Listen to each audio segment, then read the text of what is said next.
Hello. तो कैसे हैं आप सब? उम्मीद करता हूँ आप सब बहुत अच्छे होंगे। आज की क्लास में हम लोग क्लास 10th के मैथ्स का एक्सरसाइज 9.1 को सॉल्व करने वाले हैं। आपको क्वेश्चन नंबर 5 तक बता दिया गया है। उस वीडियो का लिंक डिस्क्रिप्शन बॉक्स में मिल जाएगा। आज हम लोग क्वेश्चन नंबर 6 से स्टार्ट करेंगे। तो देखिए क्वेश्चन नंबर 6 क्या है। 1.5 मीटर लंबा एक लड़का 30 मीटर ऊंचे एक भवन से कुछ दूरी पर खड़ा है। ये मैं समतल जमीन मान लेता हूं और यह है भवन। इससे कुछ दूरी पर एक लड़का है और उसकी हाइट दी हुई है, तो हमें हाइट को शो करना पड़ेगा 1.5 मीटर। ये है इसकी हाइट लड़के की। जब वह ऊंचे भवन की ओर जाता है तो उसकी आंख से भवन के शिखर का उन्नयन कोण 30 अंश से 60 अंश हो जाता है। अब यहाँ इसके नेत्र पे उन्नयन कोण बनाने के लिए मुझे एक समानांतर लाइन खींचनी पड़ेगी पृथ्वी के, और यहाँ बन रहा है 30 अंश। लेकिन कुछ देर बाद जब ये लड़का आगे चलकर सपोज करते हैं यहाँ आ चुका है, तब इसके नेत्र पे उन्नयन कोण 60 अंश बन गया है। बताइए कि वह भवन की ओर कितनी दूरी तक चलकर गया। हमें बताना है कि वो कितनी दूर चल के गया, तो मैं x मीटर मान लेता हूं, और ये जो दूरी है यानी भवन के आधार से जो दूरी है, इसको मैं y मीटर मान लेता हूं। y मीटर यानी total distance x plus y metre. चलिए, अब भवन को मैं ए बी, यहाँ ए बी, लड़के को मैं सी डी मान लेता हूं। फिर इस बिंदु को ई और एफ मानना होगा और इसे हमें जी मानना होगा। सारे पॉइंट को डिनोट कर दिया गया, प्रदर्शित कर दिया गया है। अब सबसे पहले मैं छोटे त्रिभुज में सॉल्व करना पसंद करूंगा, क्योंकि छोटे त्रिभुज में कोई ना कोई एक वैल्यू मिल जाती है। जैसे यहाँ पर अगर इस त्रिभुज में सॉल्व करें और यहाँ y माना गया है, यानी एफ बी को y माना गया है, तो ई जी भी y हो जाएगा, और यहाँ x माना गया है तो ये भी x हो जाएगा, यानी सी ई x हो जाएगा। कुल ऊंचाई दी हुई होनी चाहिए भवन की। देख लेता हूं मैं, 30 मीटर ऊंचा भवन है, तो 30 मीटर ऊंचा भवन है ये, और इधर ये जो है वो 1.5 मीटर है, ये वाली लेंथ, यानी बी से लेकर जी तक की। तो सिर्फ हम बात करें ए से जी तक की लंबाई, तो 30 से 1.5 घटा दिया जाए तो ये हो जाएगा 28.5 मीटर, यानी ए से स्टार्ट होगा और जी तक जाएगा तो 28.5 मीटर। ऊंचाई और दूरी में यानी इस एक्सरसाइज में सबसे इंपॉर्टेंट डायग्राम होता है। डायग्राम को थोड़ा सा बड़ा और साफ सुथरा बनाए। मैं यहाँ व्हाइट बोर्ड पर बहुत बड़ा नहीं बना पाऊंगा, नहीं तो क्वेश्चन कवर नहीं हो पाएगा इतने एरिया में। आप डायग्राम को बड़ा और साफ सुथरा थोड़ा बनाए। चलिए, अब करेंगे हम लोग इसको त्रिभुज ए जी ई में, यानी इस त्रिभुज में मैं सॉल्व कर रहा हूं। यहाँ 60 अंश दिया हुआ है, हमारे पास लंब है, थीटा के सामने लंब होता है, और नीचे y माना गया है जो आधार है।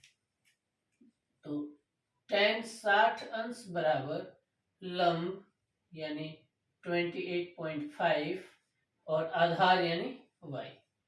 देखिए, मैं यहाँ नाम नहीं लिख रहा हूं, लेकिन आप कैसे सॉल्व करें। tan 60 अंश बराबर, अब लंब क्या है तो a से g तक। चलिए एक बार मैं लिख देता हूं, a से g तक यानी ए जी, और आधार क्या है e से g तक, तो e g। अब ए जी की वैल्यू है 28.5 और ई जी की वैल्यू है y। tan 60 अंश का मान होता है √3, ये हो जाएगा 28.5 बटे में y यहाँ आएगा और √3 इसकी जगह चला जाएगा नीचे। 28.5 बटे में √3, समीकरण 1। अब मैं त्रिभुज सी जी ए में सॉल्व करूंगा। इस पूरे त्रिभुज में जहां 30 अंश शुरू हो रहा है, लेकिन सी से कहां तक चले जाना है, इस जी तक, यानी जहां 90 अंश बन रहा हो वहां तक, क्योंकि पूरी ट्रिग्नोमेट्री समकोण त्रिभुज में ही सॉल्व होती है। तो त्रिभुज सी जी ए में हो जाएगा tan 30 अंश बराबर लंब यानी 28.5, आधार पूरा हो जाएगा x प्लस वाई, ये x और y दोनों ऐड हो जाएंगे, x प्लस वाई। tan 60 अंश का मान होता है 1/√3 28.5 अपॉन x प्लस वाई। इसके बाद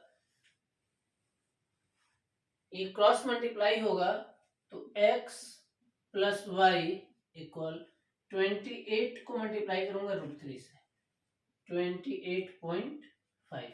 हमें निकालना है x, यानी कितनी दूर वो आगे चलकर गया है भवन की तरफ, मकान की तरफ। यहाँ x की वैल्यू निकालना है तो y की वैल्यू यहां से रख देंगे इक्वेशन फर्स्ट से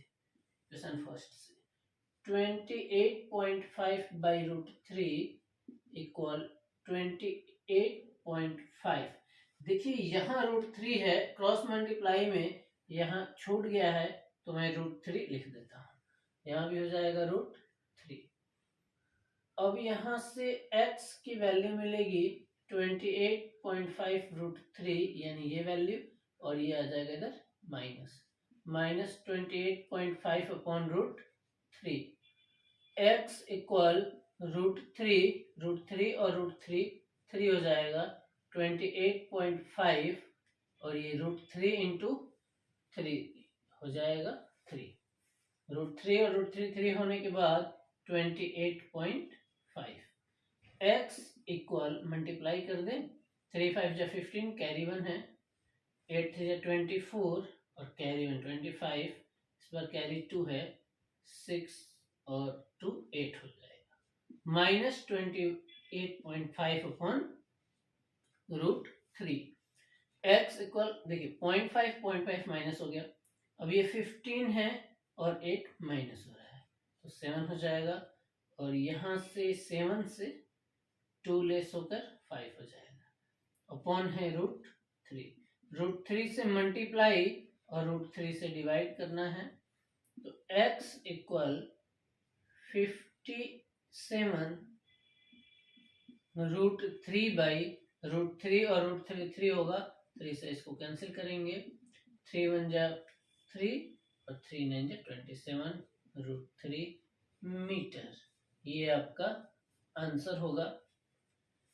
क्वेश्चन में पूछा गया था कि ये व्यक्ति यानी एक लड़का जो है वो कितना आगे चलकर गया है जिससे उसके नेत्र पे 30 अंश की जगह 60 अंश उन्नयन कोण बनने लगा है। जल्दी से आप इस क्वेश्चन का स्क्रीनशॉट लें और बार बार इसको रिवाइज करें।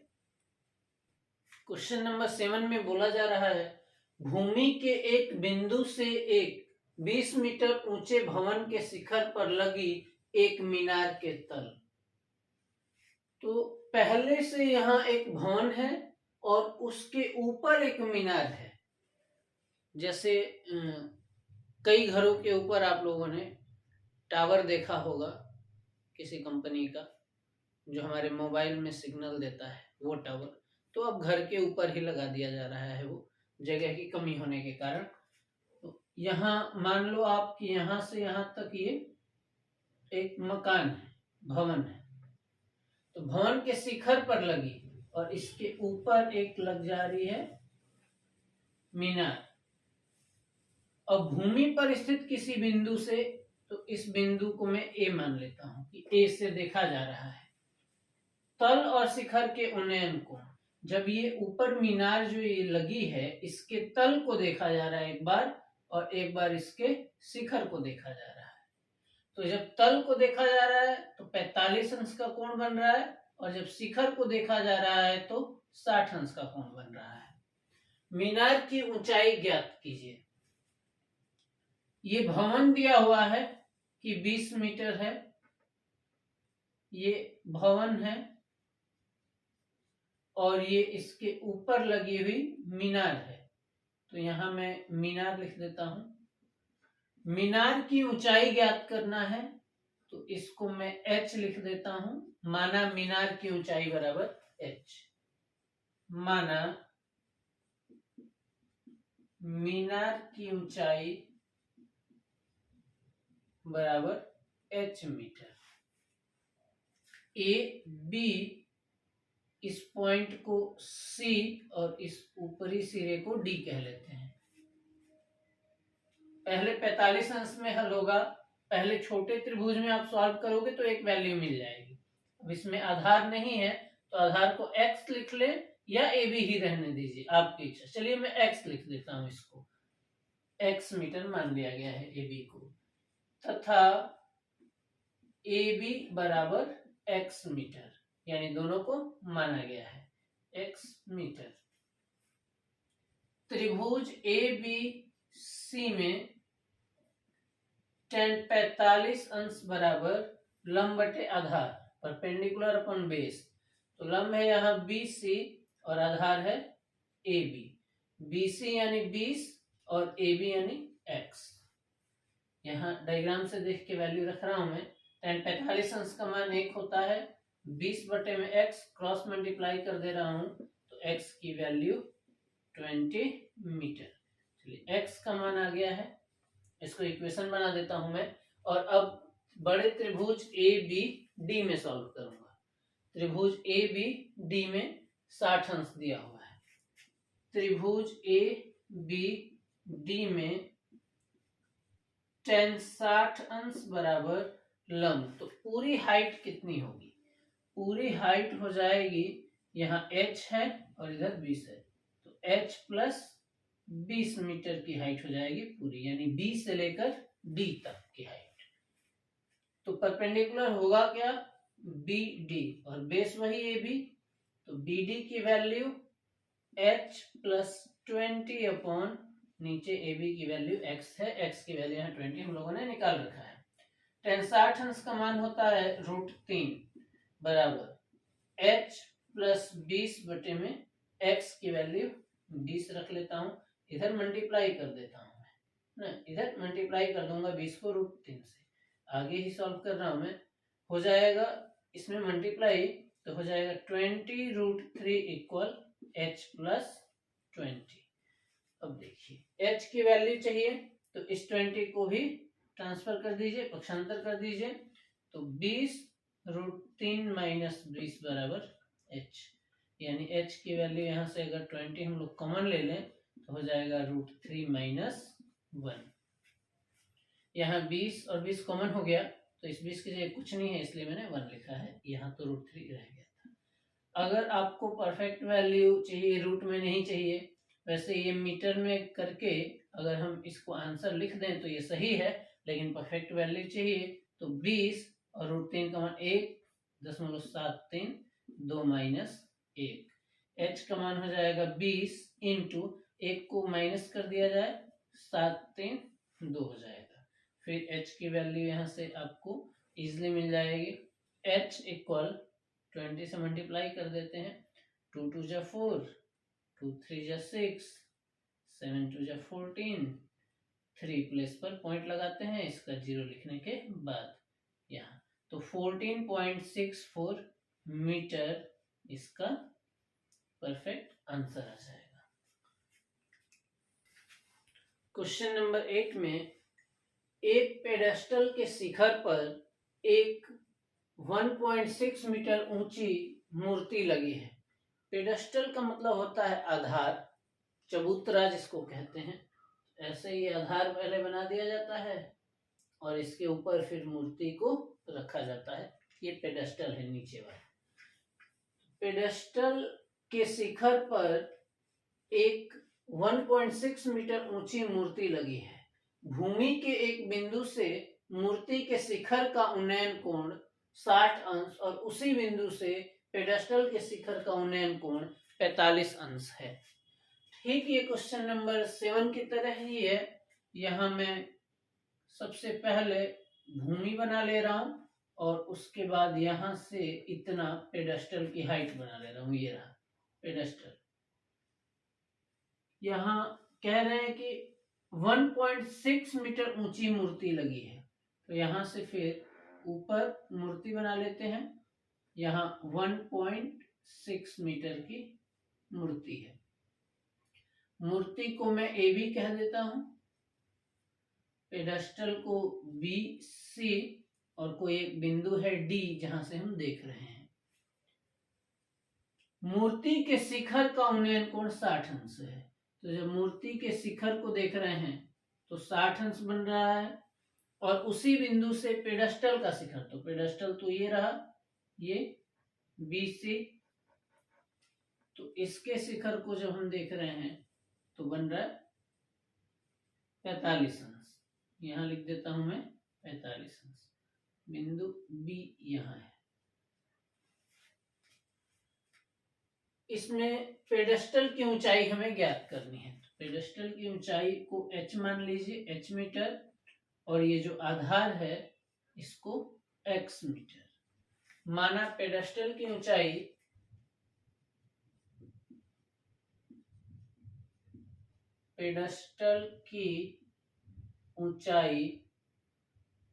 BC इक्वल h मीटर तथा CD बराबर x मीटर।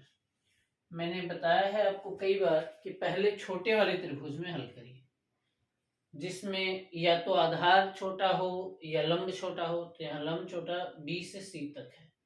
त्रिभुज का नाम हो जाएगा BCD। त्रिभुज BCD में वही tan अप्लाई करना है हमें, क्योंकि हमें कर्ण से मतलब है नहीं। तो LAL और KKA में जिसमें कर्ण नहीं आ रहा है वही अप्लाई होगा। तो साइन और कॉस में तो कर्ण आ जाएगा, तो tan रह गया जिसमें लंब और आधार है। तो लंब और आधार भुजा से मतलब है, इसलिए हम लोग tan यूज करते हैं।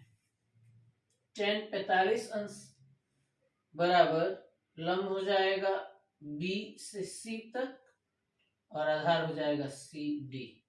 BC की वैल्यू h माना गया है और ये x माना गया है। tan 45 अंश का मान 1 हो जाएगा, h बटे x, क्रॉस मल्टीप्लाई x बराबर h, समीकरण 1। अब करेंगे हम लोग बड़े वाले त्रिभुज में ACD में। त्रिभुज ACD में वापस tan 60 अंश बराबर, tan ही लिया जाएगा, tan 60 अंश बराबर लंब, तो पूरा है AC और पूरा आधार है CD। AC की वैल्यू क्या है? AC का मान हो जाएगा, यहाँ टोटल अगर लंबाई देखी जाए तो यहाँ h है और प्लस 1.6 है। h प्लस 1.6 मीटर पूरी हाइट हो जाएगी A से C तक। तो AC की वैल्यू हो जाएगा h प्लस 1.6 अपॉन x। यहां से अगर इसकी वैल्यू रख के और मल्टीप्लाई किया जाए, cross multiply, h plus 1.6 upon x से इसमें मल्टीप्लाई, तो क्वेश्चन थोड़ा इजी हो सकता है।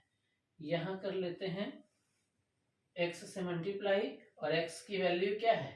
h ही है, तो x की जगह h रखा जाएगा।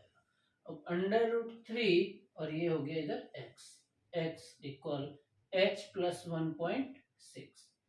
रूट 3 और x की जगह क्या रखना? h। कहां से? समीकरण 1 से। तो x की जगह h रखिए, और साथ ही साथ मैं इस x को पक्षांतर कर ले रहा हूं। इस h को अगर मैं पक्षांतर करूंगा तो लेफ्ट में आ जाएगा और 1.6 हो जाएगा। यहाँ समीकरण 1 से क्या हो रहा है? 1 से हम x की जगह क्या रख रहे हैं? h रख रहे हैं। अब इन दोनों में से h कॉमन ले लेते हैं। h हो गया कॉमन, यहाँ हो गया रूट 3 माइनस, यहाँ तो सिर्फ h था तो कुछ नहीं रहा, तो 1 लिखेंगे। 1.h इक्वल 1.6 अपॉन ये रूट 3 माइनस 1 नीचे लाया, मल्टीप्लाई में था तो डिवाइड में हुआ, और इसको मैंने रेशनलाइज कर दिया प्लस करके, साइन चेंज कर दूंगा मैं, परिमेयकरण कर दिया मैंने। 1.6 रूट 3 प्लस 1 अपॉन, देखिए a minus B, a plus B, A square यानी root 3 square minus B square यानी a स्क्वायर। अब h equal 1.6 root 3 plus 1 whole upon, यहाँ देखिए रूट 3 की वैल्यू 3 और -1, यानी 1.6 √3 + 1/3 से ये 2 होगा, और इसको अगर कैंसिल कर दिया जाए 0.8 हो जाएगा, और √3 + 1 मीटर, ये हमारा आंसर रहेगा मीटर। अब हम लोग क्वेश्चन नंबर 9 को देखेंगे। इसका जल्दी से स्क्रीनशॉट लीजिए और अपने नोट्स को तैयार करते रहिए। तो प्रश्न नंबर 9 में एक मीनार के आधार बिंदु से एक भवन के शिखर का उन्नयन कोण 30 अंश है। एक मीनार के आधार बिंदु से, तो एक मीनार में बना लेता हूं, ये जमीन है और ये है भवन, ये है भवन और ये है मीनार। मीनार के आधार बिंदु से भवन के शिखर, मीनार के आधार बिंदु से भवन के शिखर उन्नयन कोण है 30 अंश। भवन है AB और मीनार है CD, और भवन के आधार से मीनार के शिखर का उन्नयन कोण 60 अंश। यहां से हो जाएगा ये 60 अंश। यदि मीनार 50 मीटर ऊंची हो तो यहाँ मीनार की जो हाइट है वो 50 मीटर गिवन है, तो यहाँ लिख देता हूं मैं 50 मीटर। भवन की ऊंचाई ज्ञात करनी है, AB को हमें ज्ञात करना है, यहाँ H लिख देता हूं, H।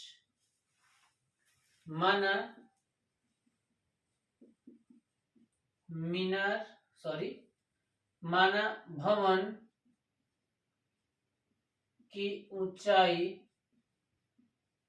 AB बराबर H मीटर। सबसे पहले हम लोग त्रिभुज BAC में सॉल्व करेंगे। यहां पर मैं इसे AC लिखूं या फिर X, बात एक ही है, क्योंकि वैल्यू तो इसकी निकालनी नहीं है, हमें H की वैल्यू निकालनी है, तो इसको तो रिप्लेस करना पड़ेगा इसका मान रख के हमें। त्रिभुज BAC में tan 30 अंश बराबर लंब है AB और आधार है AC। AB का मान है H और AC का मान है X। यहाँ 1/√3 H/x से X की वैल्यू आ जाएगा H√3, तेरे गुणा किया गया है और इक्वेशन फर्स्ट बनाया गया। त्रिभुज DCA में, त्रिभुज DCA में यहाँ 60 अंश बन रहा है, तो tan 60 अंश लेना है हमें। tan 60 अंश बराबर लंब है CD और आधार है AC। tan 60 अंश यानी √3 और CD यानी 50 और ये X। यहां से X की वैल्यू अगर निकाला जाए तो X इक्वल हो जाएगा 50 और ये √3 नीचे आ जाएगा। X का यह मान समीकरण 1 में रखने पर, X का मान समीकरण 1 में रखने पर, यह है हमारा समीकरण 1। X की जगह हमें रखना है 50/√3, तो 50/√3 बराबर H√3। देखो √3 को H की वैल्यू में निकालने के लिए √3 को इधर लाना होगा, यहां सॉल्व कर देता हूं। इस √3 को इस √3 से मल्टीप्लाई कर रहा हूं, तो H इक्वल 50/3 हो जाएगा। H इक्वल 50 और बटे में हो जाएगा 3, फिर हो जाएगा H, और इसको या तो पॉइंट में चेंज कर लेते हैं या ऐसे ही छोड़ देते हैं या फिर मिक्स फ्रैक्शन में। तो अगर 3 से डिवाइड करूं तो 3 × 1 = 3, 3 × 6 = 18 और 2/3 मीटर, ये आ जाएगा आपको भवन की ऊंचाई। क्वेश्चन नंबर 10 में एक 80 मीटर चौड़ी सड़क के दोनों ओर आमने सामने समान लंबाई के 2 खंभे लगे हुए हैं। तो एक सड़क है, उसकी मैं चौड़ाई ये मान लेता हूं कि AB इसकी चौड़ाई है। दोनों तरफ सड़क के एक तरफ और फिर ये दूसरी तरफ समान लंबाई के दो खंभे लगे हुए हैं। इन दोनों खंभों के बीच सड़क के एक बिंदु से खंभों के शिखर के उन्नयन कोण 60 और 30 है। मान लीजिए यहाँ कोई बिंदु C है और यहाँ से इस खंभे को देखा जा रहा है तो उन्नयन कोण 60 अंश मिल रहा है और इसको देखा जा रहा है तो 30 अंश मिल रहा है। अब ये जो खंभा है इसको मैं AD कह लेता हूं और ये जो खंभा है BE कह लेता हूं। पॉइंट लिख देना है कोई भी, वो उसका नाम हो जाएगा। जैसे एक खंभा हो गया AD और एक BE हो गया। यहाँ बिंदु C से इस खंभे को देखा जा रहा है तो 60 अंश बन रहा है, दूसरे को देखा जा रहा है 30 अंश बन रहा है। खंभों की ऊंचाई और खंभों से बिंदु की दूरी ज्ञात कीजिए। अगर इसकी ऊंचाई h मानते हैं हम लोग तो ये भी h हो जाएगा और ये दूरियां भी पता करनी है हमें, तो यहां से मैं AC को x मान लेता हूं। कह रहे हैं कि खंभों की ऊंचाइयां और खंभों से बिंदु की दूरी ज्ञात कीजिए। यहां से दोनों दूरियां हमें ज्ञात करनी है, जबकि पूरी सड़क जो है वो 80 मीटर चौड़ी है। तो अगर मैं AC को x मानता हूं तो BC कितना बच जाएगा? 80 माइनस x मीटर। ये BC की चौड़ाई हो जाएगी, B से बिंदु C की दूरी हो जाएगी।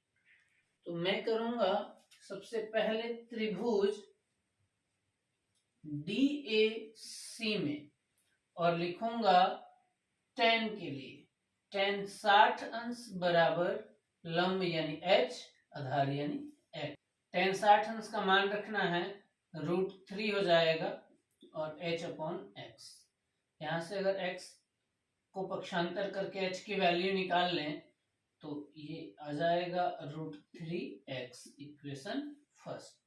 अब मैं करूंगा त्रिभुज, ये जो लाइनिंग किया है मैंने इसमें EBC में, EBC में उसमें है tan 30 अंश बराबर tan 30 अंश बराबर लंब बटे आधार h बटे में 80 माइनस x आधार के रूप में है। इसका मान हो जाएगा 1 बटे में √3 h बटे में 80 माइनस x। यहाँ क्रॉस मल्टीप्लाई हो जाएगा तो 80 इस तरफ आ जाएगा। 80 माइनस x बराबर h √3। देखिए क्रॉस मल्टीप्लाई होने से h √3 आ गया। 80 माइनस x बराबर h का मान यहाँ क्या है? √3 इंटू x, तो √3x और यहाँ क्या है पहले से √3। 80 माइनस x बराबर √3 हो गया यानी 3x, ये जाके इधर ऐड हो जाएगा। 80 बराबर 3x और प्लस x हो गया 4x बराबर 80। x बराबर 4 बटे में आ जाएगा, 80 बटे में 4 यानी 20 मीटर। x है एक खंभे से दूरी 20 मीटर। दूसरे खंभे से दूरी निकालनी है, दूसरे खंभे से दूरी BC बराबर क्या हो जाए? 80 माइनस x। तो 80 से अगर 20 को घटा दिया जाए 60 मीटर आ जाएगा। तो दोनों खंभों से दूरियां निकल गई है। अब खंभों की ऊंचाई अगर निकालनी है तो यहां रख दिया जाएगा समीकरण 1 से। समीकरण 1 में x का मान रखने पर h हमें चाहिए, समीकरण 1 में h ही तो है, h इक्वल √3x हो जाएगा। √3 इंटू x की वैल्यू कितनी है? 20, यानी h का मान हो गया 20 √3 मीटर। इस तरह से खंभे की ऊंचाई आ गई है 20 √3 मीटर और दोनों दूरियां यानी पहले खंभे से दूरी आई है 20 मीटर और दूसरे खंभे से उस बिंदु की दूरी 60 मीटर। अब आगे का क्वेश्चन आपको नेक्स्ट वीडियो में मिलेगा। अगर क्वेश्चन समझ में आ रहा है, क्लास आपको पसंद आ रही है, तो इस वीडियो को ज्यादा से ज्यादा लोगों तक शेयर करिए, क्योंकि इस क्लास में हम लोग सभी क्लासों के सभी सब्जेक्ट के सारे क्वेश्चंस अटेंड करने वाले हैं। आपको वीडियो देखने के लिए बहुत बहुत धन्यवाद।